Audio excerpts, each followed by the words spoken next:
Good afternoon po everyone. My name is Dylan.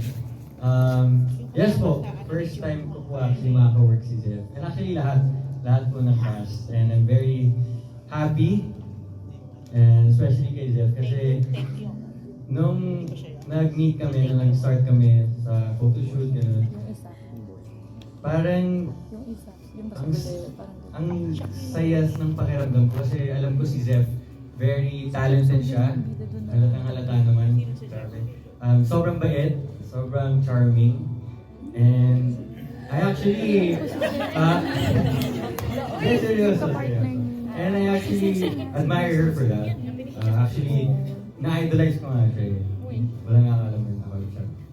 And ayun, sobrang saya ko kasi lahat din kami, hindi lang naman si Zephyr, well, lahat kami sobrang talented and sobrang bait and sobrang gaan makasama. And yun po. Ayan. At ano naman yung masasabi mo? Marami yung kinilig dun sa cover niyo ng Palagi. Ay! Well, syempre si Zeph nagdala nun. Natuwa ako. Actually, kinilig ako kasi siya yung nag-post ng ano. So sabi ko, uy, grabe, pinost ako ng isang Zeppelin.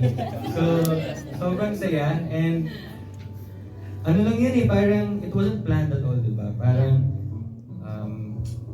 biglaan. Sponty, it was very sponty.